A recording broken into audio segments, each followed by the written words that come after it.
Really excited at this moment to launch into our 5 minutes of fame, the second panelist session, and super excited to welcome our online viewers who are joining this conversation remotely from across the U.S. and up in Canada. And so welcome all of you who are joining us. 5 minutes of fame is educational leaders talking about success stories and challenges in their school districts in bite-sized packaged chunks for maximum takeaways, maximum participation, meaningful interaction with the content. And so we're going to dive right in. We've got 3 more panelists to present, presenters which will become panelists, 5 minutes back to back to back. And so without further ado, allow me to introduce you to our first 5 minutes of fame presenter, Mr. Steve Noble from Seaman USD in Kansas. Where's Steve?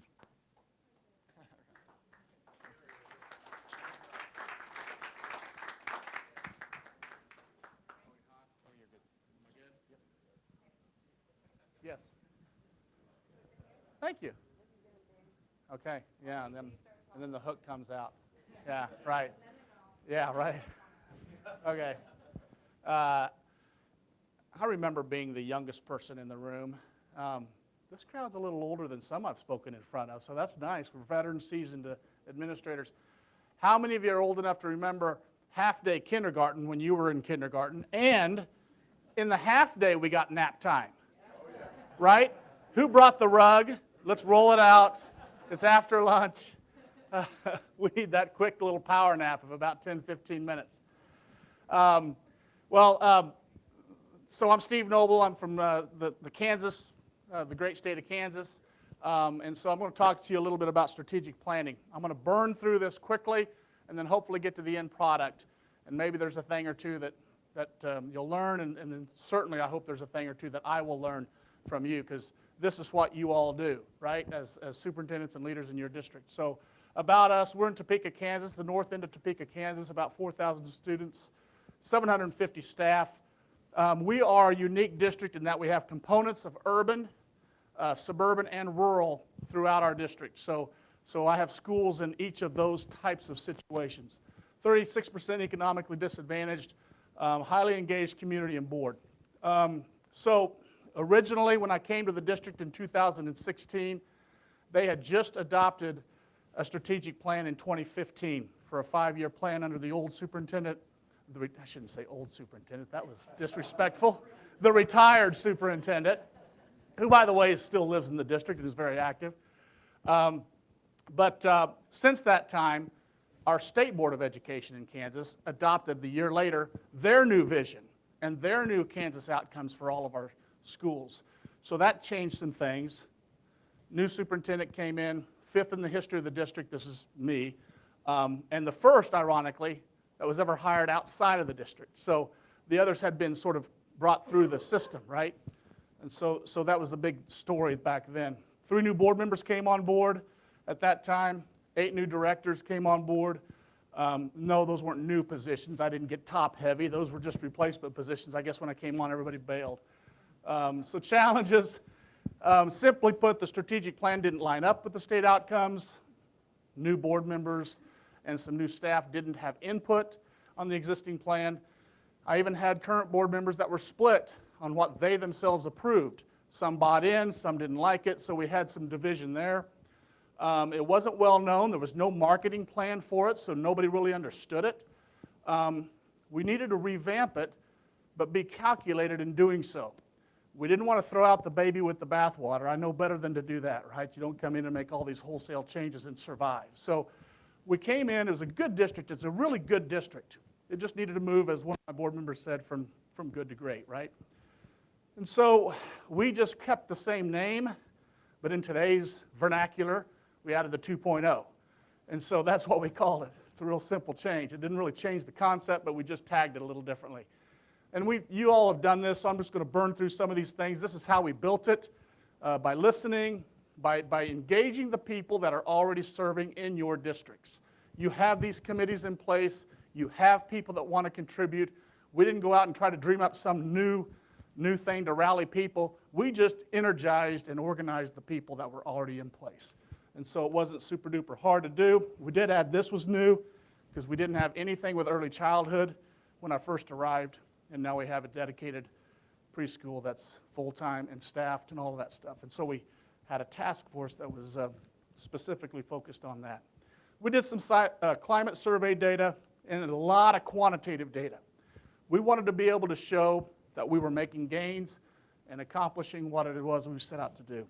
Board retreats, community meetings, all of that stuff. By the way, this tool can help us with all of that, right? And that wasn't even a plug. I didn't know anything about Thoughtexchange when I came in to the meeting in Chicago. So it looks like this. It's very simple. It's a one-page document, and this has gone everywhere in our district. It's easily understood. It's color-coded to make sure we're talking about strategic goal number 1. Here are the outcomes. And then on the right-hand side, we have very simple measures that are not edge-speak. These are things our parents understand. So attendance rates, graduation rates, post-secondary effective rates, which for us is how many of our kids, I just had a conversation with a colleague in the back room, how many of our kids not necessarily are going and completing college, but how many are being successful in any post-secondary endeavor, industry recognized credential, associate's degree, technical degree, 4-year, whatever that is. And so we taught this, our administrators had to reteach it, our teachers have to teach it, so everybody understands it. And so the key components are on the right-hand side. Many of you know that, and so I'm done. So that's it. So there you have it. Thank you.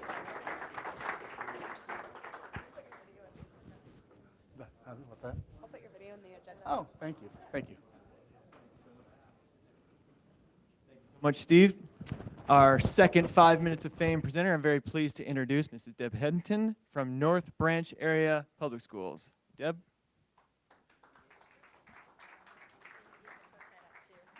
Thank you very much. I am Deb Henton, Superintendent at North Branch Area Public Schools. I'm starting my 13th year as Superintendent. For those of you that are familiar with Minnesota, it's 45 minutes out of the Twin City area, straight up north towards Duluth. And for my Canadian friends, the Duluth Bulldogs were the national champions in hockey last year, so you might have some reference there. The outstate districts think that we're a metro district, and the metro districts think that we're an outstate district, so go figure. But I'm a district of about 2,600 people. One of my roles last year was to serve as president of the Minnesota Association of School Administrators. So the organization that all of our superintendents and our directors of curriculum and instruction and other administrators belong to. I was elected to that position. Now I serve this year as past president. No PowerPoint for you, but you've got this handout. And this crazy woman is not going to make you go through and read the whole handout. I'm going to ask that you stick with me and that you go to the page, you look at the page where I'm directing your attention to. And I did not ask for it to be up on the screen. So when I became president of the association, just as the presentation before us, we had a strategic plan that we needed to follow, and there was some actions that we needed to take to make sure that we were actually putting it into place and implementing it. So on the top of the page, you can see MASA is the acronym for the organization. If you whip down to Strategy 2, Action Step number 3, identify the needs and interests of all member cohorts. So because I'm female, a lot of women came to me and talked to me about female leadership and the need to support women. And male colleagues actually talked to me about this as well. So the next thing I'm going to ask you to direct your attention to is the chart at the bottom of the page. Nationally, while 72% of all K-12 teachers are female, only 27% of the superintendents are women. In Minnesota, we're not even doing that good. We're only at about 16 or 17%. So that chart says regions 1, 2, 3, 4, 5, 6, 7, 8, 9 at the top. Region 9 is the metro area, Minneapolis and St. Paul. And you can see that in 2018-19, if you scroll down to the bottom, there were 39 male superintendents and 15 female superintendents, for a total of 54, and 16% of the superintendents there were women. So if you look at those right side numbers, you'll see that over the last 5 years, we really haven't improved much. Let's turn the page, go right to the top. So what's the goal of looking at women in leadership? We want to increase the number of Minnesota superintendents who are women up to 30% by 2024. No, not a No Child Left Behind goal of 100%. That wouldn't be realistic nor desired. we just want to add to the numbers. So 2024. So what have we done in the past is the next section, which you can read through if you have time, about the different efforts that we've taken on. We've had separate retreats for women. We've had separate roundtable discussions, and things have come and gone over the years. So let's go to the bottom of page 2. So why are we stuck at 16%? We just hypothesized some of the reasons. We think there might be a general bias against women leaders. We think there is a limited opportunity for women in the elementary setting especially to move to the superintendency. There's not a lot of elementary assistant superintendents in our state. There may be in yours, but not in Minnesota, and sometimes that's the career path. Then if you go to the next page, which I incorrectly stapled them together, flip it over because we have to go to the back side. And you'll see some more bullets at the top where we talk about the fact that women enter the profession later, perhaps after raising their children, and so on. And getting licensed for the superintendency is very expensive. So I'm action-oriented, like you are. So what do? You skip down to the next grid, and you can see we have where the numbers are. And then one of the most important things that we can do is find the tappers and get them to tap. Many of you are tappers in here. That was an opening question we had last night, kind of, at our dinner that we had, or the appetizers and drinks that we had before we began. We talked about who helped us get in the profession, right? Who tapped us on the shoulder? I was very fortunate and was tapped as a teacher to go into administration, and then from administration to go into the superintendency. So we need to find people that are good at tapping. I've been told that I'm a good tapper. I like to recognize talent, and I always go up to talent. I went up to a woman that's seated here who happens to be from New Jersey, and I said, when are you going to become a superintendent? And she just happened to be female, and I just recognized right away in her the talent. And so we talked about that and what might get her into that and what might not. So I'm very conscious of time, and I just want to share with you that those numbered items are things that we are going to try to put in place. And they continue on to the page in that was incorrectly stapled together. And then you can finally see recommendations for next step. So if you have time, you might want to take a look at what we're trying to do in Minnesota. And I truly hope to put us on the map and to make sure that we support our current female superintendents and that we tap enough women to get women into the profession, regardless of their ethnicity. We know it's important to get all diverse people into our organization, and we're not doing a very good job at that. So maybe if we take some of these concerted actions, we'll have better success. Thank you for this opportunity. How was that for timing and power?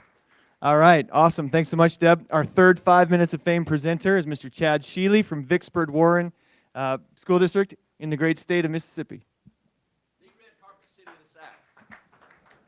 All right, so she hadn't got me queued up. Well, good afternoon, Thoughtexchange event participants. What a great day to learn something new. I can tell you it's amazing to be able to come with, I hadn't started my time. You tell me when I'm now. It's amazing to come together as a group of superintendents to get to share. And just as a side note, you get rocks thrown at you all the time. You're never told what a great job you do. You got to take all the blame and none of the credit. But it's great to be in a place where we can sit down, have a drink, eat together, and share ideas. I've certainly stolen some things from you, and I love to talk about my district. So a couple of things I'm going to talk to you about. We're going to talk about our Vicksburg Warren College and Career Academies. And we also have something called our 4 exit strategies.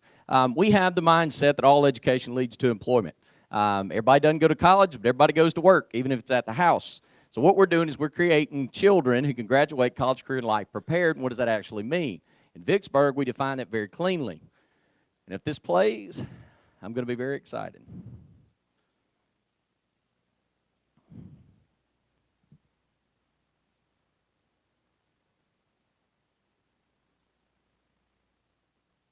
You may have heard about the Vicksburg Warren College and Career Academies, but what are they exactly, and why are we transforming our high schools? Students are the center of everything we do, and the academies are designed to ignite our students' passion for lifelong learning and to provide an interesting, relevant, and meaningful education. This approach provides the advanced academic and 21st century skills, such as working together in teams, problem solving, valuing diverse opinions, and communication skills that employers are looking for and that our students need to be successful. VWCCA does this by offering applied learning opportunities through career-themed learning communities. Academies kind of operate as specialized schools within schools. Each of these smaller schools provide the required core classes that students must complete, as well as learning opportunities that match students' interests and strengths, so they graduate college and career ready and prepared for life. Academies offer an opportunity for students to build stronger relationships with teachers in the schools too. Every student will be matched with a teacher who will advise them on career options and help to set goals for their future. Another advantage that academies bring is that the business community is more involved, because only they can best tell us what skills our students will need to get real, good-paying jobs. Businesses will be invited into schools to work with students on career-themed projects that focus on real-world problems. Students will also have more opportunities to work as interns in local businesses, building relationships and gaining valuable experience for when they transition to the workforce. Even the teachers will have a chance to spend time at businesses so they can better understand what their students need to be successful in today's working environment. So, what are the options? Students at Warren Central High School and Vicksburg High School will enroll in one of 3 academies: ACME, Architecture, Construction, Mechatronics, and Engineering; CAB, Communication, Arts, and Business; HHS, Health and Human Services. These 3 academies will be offered at both high schools, and students will still attend their zone school. How will a student know which academy is best for them? Students explore career clusters in 8th grade to help them choose the academy that is best for them. If interests change during the school years, a student may move to another academy once in their high school career, but only between school years. Counselors at the student's zone school. Other important things to know about the Vicksburg Warren College and Career Academies. Students will still be able to participate in athletics and activities at their zone schools. State-mandated graduate. If you don't know that the tail wags a dog, if you're doing something innovative, you got to make sure that those band and sports don't get stepped on. If you want to continue to be the superintendent, that is. This is the most beautiful thing that I will show you today. It's actually about that size on my wall in my office. We created a very clean pathway for every child. We want them to ignite their passion as a junior high student, find out who they are, find out what they're interested in, and we're going to feed that passion for 4 years. We're going to get them industry credentials. We're going to get them college credit. I had 11 students taking college classes when I took over the superintendency 5 years ago. We had 5,512 college credit hours earned last year, and none of it cost my students a dime. So in this, they have their choice between these academies, and they can switch. I don't like the whole my girlfriend's over here in the other academy. They got to have a legitimate reason for wanting to leave. But inside that, they have all the pathways. So the 16 job clusters are covered there. And they say, this is what I'm great at. We do that in 7th grade. Well, that was actually created by a community, the logo, and everybody.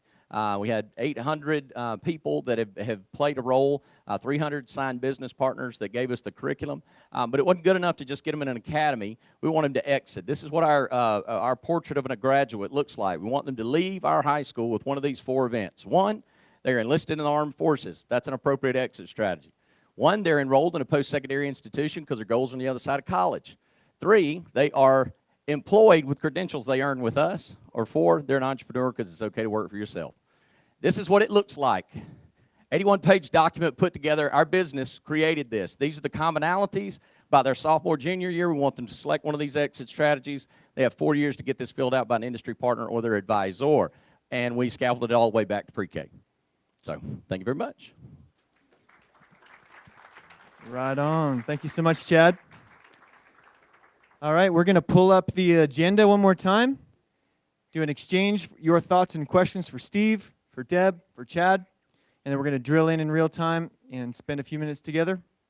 So go ahead and open up that agenda, get into the exchange, share a thought or two, and get through at least 10 thoughts or 15 thoughts starring.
All right, another half a minute.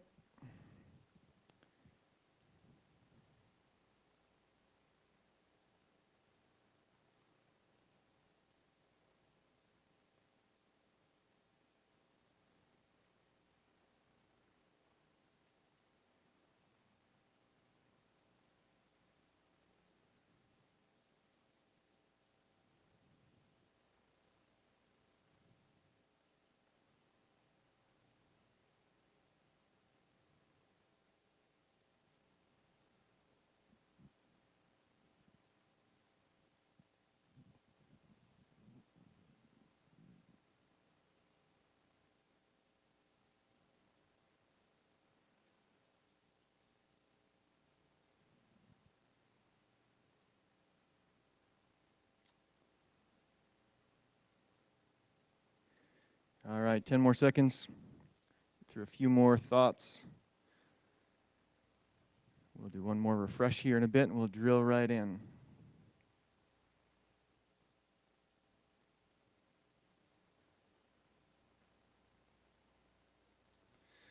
All right, one last refresh here.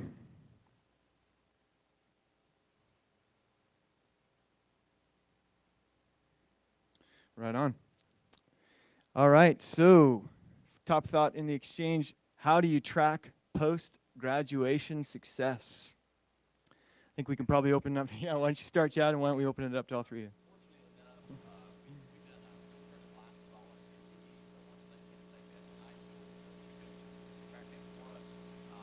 IHLs can also do that.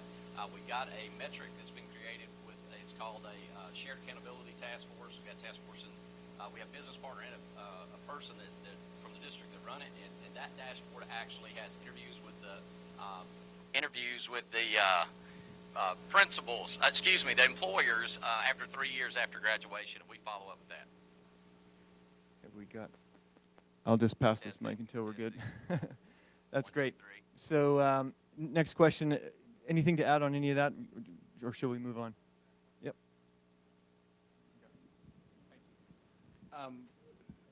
Our entire state of Kansas has actually made this requirement now for all of our school districts and our high schools.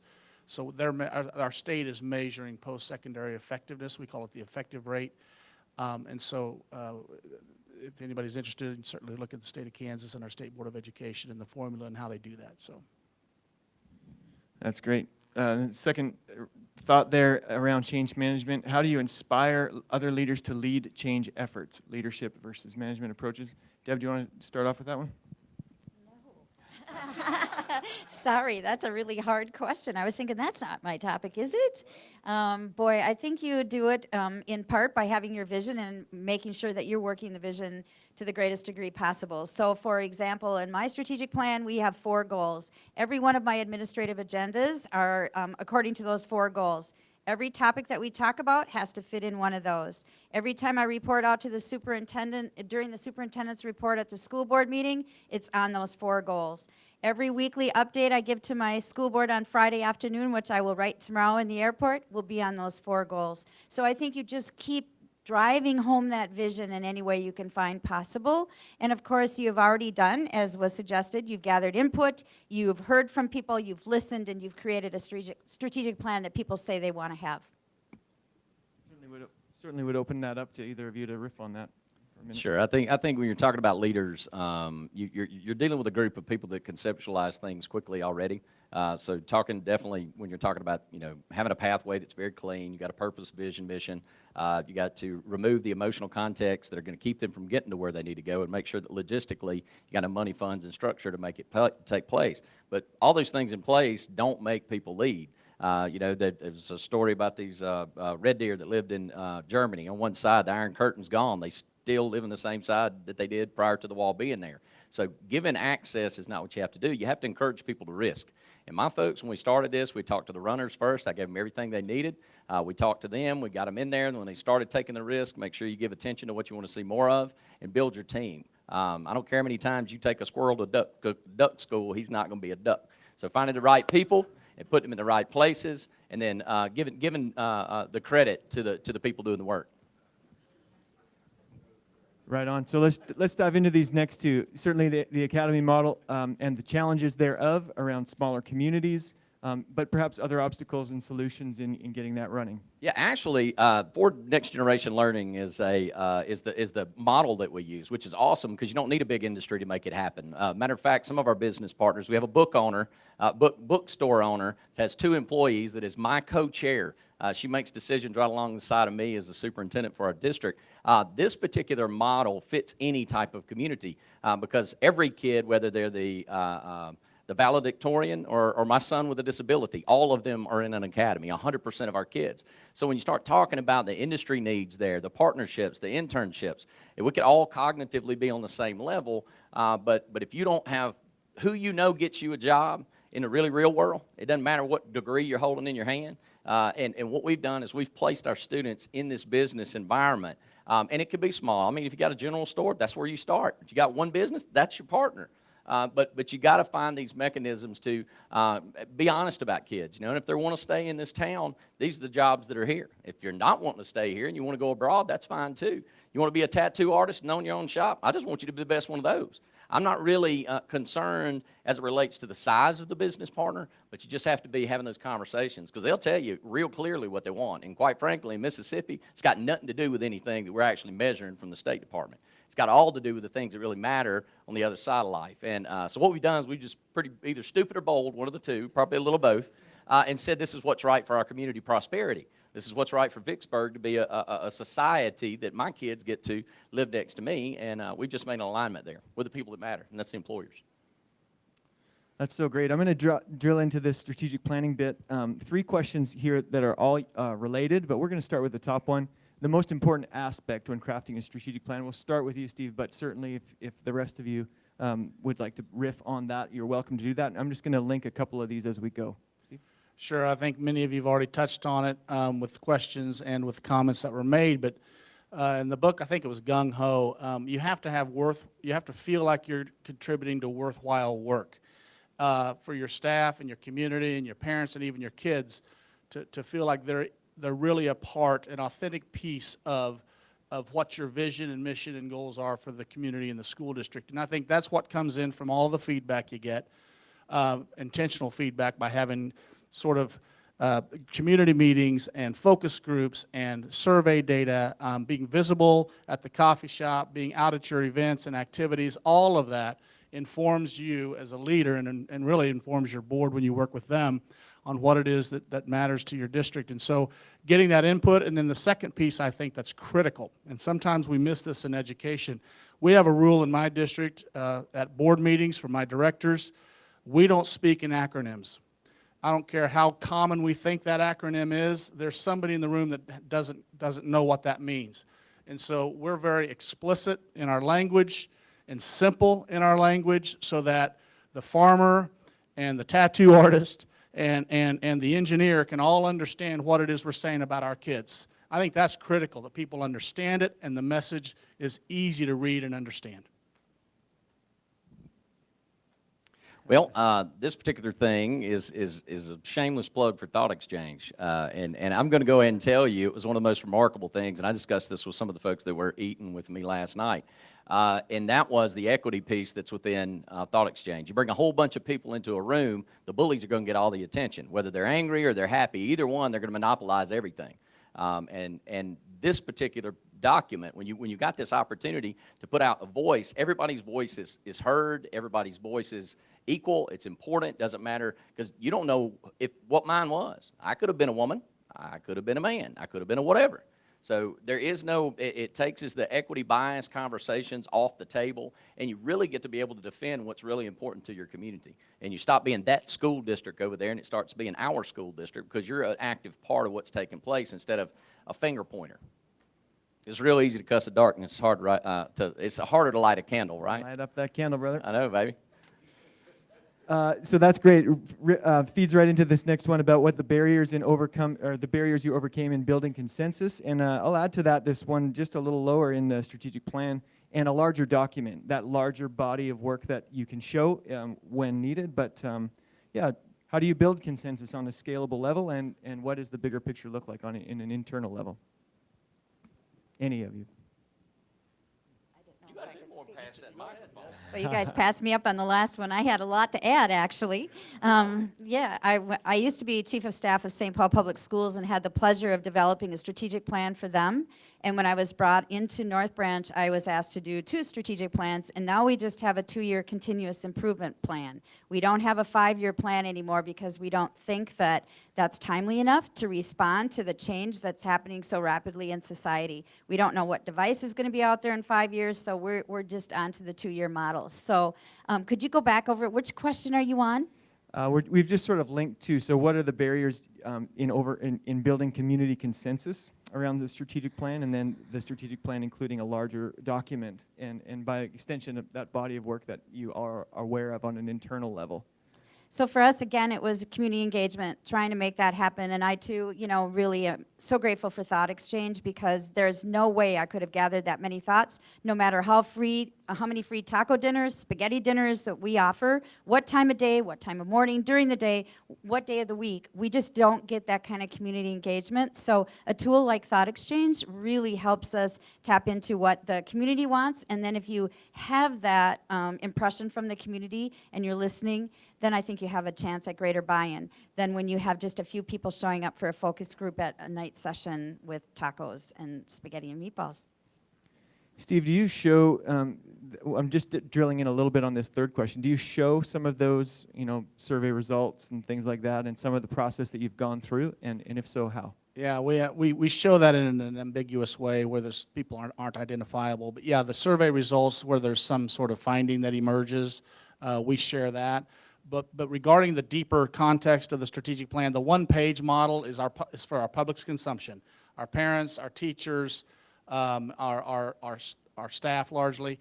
Then I have an executive team and directors and Board of Education that have retreats periodically, and we dive into the deeper behind-the-scenes sort of education data that you can just get piled up on. Everything from assessment scores to utility bills to mileage on buses and how much fuel we're using, all the efficiency kinds of things that superintendents think about, because really our goal on our side of things is on our one-page strategic plan, that's the teaching and learning side of life for our kids.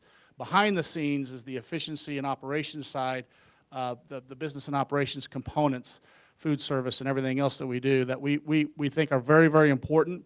We want to maximize efficiencies there, as we all do, so that we can put most of our dollars on that other side of teaching and learning. And so behind the scenes, there's all kinds of data that we're tracking, I guess formatively, to inform us as we move forward in making decisions. That's great. Do you have something to add? No, I just got handed a mic. No, that's good. All right, so let's switch gears here. This is a super pertinent topic for all of us. The next highest rated thought is this. Is there a push to increase the number of women high school principals? And I'm just going to link that, Deb, and let you start this response, obviously, and bring together a couple of these thoughts. So what can we do to encourage women to seek the superintendency? And then whatever stats that you might be aware of that you can share with the group, I think would be really helpful. Sure. I'm not aware of, in Minnesota, an effort to increase the number of women as principals, and I see there's a question up there about what are the statistics. I'm sorry, I don't know. Anecdotally, it feels like we have more females in administration as principals than we have as superintendents. I can tell you I'm chair of the Board of School Administrators for the state of Minnesota, which is the board that is responsible for licensing and for waivers and all of that for the state of Minnesota. We have roughly about 830 men that are licensed as superintendent. We have 650 females. Lifetime superintendent's license used to be given out up until about 2008. There was 800 and some men that have those and 6 women. So you can see that we've made a great deal of progression with women going into the superintendency. We are trying to diversify our ranks in Minnesota across all levels, from teachers all the way through superintendents, not just with females, but desperately with teachers of color. We have such a high concentration of students of color in some of our districts, with teaching percentages maybe of 3% teachers of color, and we know that we need to improve that. So this initiative is just, it's just a separate initiative, but we're working on lots of things in Minnesota to try to improve our educational system. We have an incredible achievement gap that we need to address. We're really transparent about it. I shared it with somebody here today. We are one of the worst in the nation. And so we have to figure that out. We have to get people in front of others that look like themselves, like our students. And so female leadership, teachers of color, leaders of color, we just need to diversify those numbers, and I hope that that would help us get much better achievement than we have currently in the state. Not to say that my male counterparts haven't been absolutely wonderful educators. I say that I owe most of my opportunities to my male counterparts. They were always looking to add diversity to their teams, and because there's only 16% female, I've had the opportunity to do so much. And they asked me to do a lot. And so I say I'm an opportunist in the greatest sense of the word, and I love my male colleagues, and I'm so grateful to them. I'm succeeded by a male president who said he is definitely moving this initiative forward, so I couldn't be more proud of that. Hope I answered your question. That's great. And I just want to camp out on this because I think it's a super important topic and one that we're all obviously really fired up about. So there's two thoughts in here, one around cadres for aspiring superintendent, female superintendent leaders, and then one around supporting existing female superintendents. And so, please. So we have an Aspiring Superintendents Academy that's run twice through our association every other year. I've been fortunate enough to be a coach of 5 people that have joined in that academy. So we have 25 people that have gone through the first and 25 that went through the second. And so that has been really helpful for those individuals that have gone through it. So we need to provide that support. We had a focus group with female superintendents, and they told us one of the best things that we can do is offer networking opportunities. You know how we love to network here, right? So they want to see more female networking opportunities. So that's one of the ways I think that we can support our females. We also need to find a way to get more females and more people of color licensed. And so we have a foundation that all superintendents are welcome to belong to, and we have a good pool of money in it. Well over a couple $100,000, and we are talking about using some of that to provide scholarships to individuals who want to get their licenses. So, you know, sometimes there's an affordability piece that makes it really difficult, you know, to become licensed. So I will turn it over to my colleagues if they want to share. Specifically within the superintendency, it's the same problem across every workforce. It's not just the superintendency. When you begin to talk about that's a cultural change that has to occur when these young ladies are in school. You know, one of the most proudest moments I had was our CTE organization workforce awards one student in the state, the top performing CTE student, and it was a female welder from my district. You know, when you start talking about providing opportunities and putting ladies and girls in roles that they're not traditionally there and encouraging them and of course celebrating those things and making it obvious, then it changes the fabric for everybody along the way. That's great. Last word to you, Steve. I was just talking to Deb earlier after her presentation. I've got 3 daughters, and I echo the part about getting, and thanks for the STEM presentation earlier and the project-based learning, getting our young girls involved in the science and math, technology, and engineering fields matter. It gets them engaged earlier. It gives them a sense of they can do this, and not only can they should do this, because there's incredible opportunities for young women in those fields. But regarding the superintendency, my oldest daughter was fortunate enough to be in a leadership group of Topeka, a youth leadership group, and a neighboring district, our female superintendent of the neighboring district spoke to them. And of course, Dad can't tell my daughter anything. I've lived with her for 17 years, and I'm not sure she knows what I do. Seriously. But this wonderful female superintendent spoke to this group, and she came home and she said, "Dad, I know how I can change the world." And I said, "Really?" Because she's this idealist. I'm raising an ultra-liberal. I don't know how that all happened, but she's an idealist. I love her to death. She thinks, I just wish I had her youthful enthusiasm. But she says, "I know how I can change the world." She says, "Education can truly change the world, and that's what I want to do." And I said, "Really? Like what?" "I want to be a superintendent." And I said, "Great. What are you going to teach?" "I have to teach?" So there's still a learning curve we've got to go through with my oldest daughter. Yeah, you need to find something you want to teach first. But no, thank you, Deb, for your leadership in that incredible endeavor, and hopefully my daughter can talk to you someday about how it all happened. So much. Yeah, and thank you to all 3 of you. Super rich dialogue. That's the entire point. Why don't you give all 3 of our panelists a hand?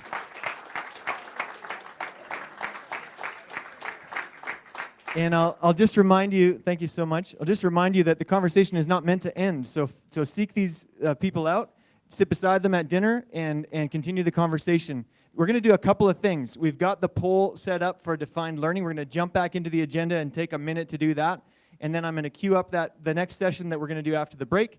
We're going to send you on your way to get a little drink and stretch your legs. But before we do that, please jump back into the agenda and jump into the session with defined learning and participate in that poll. We've got that link ready to go.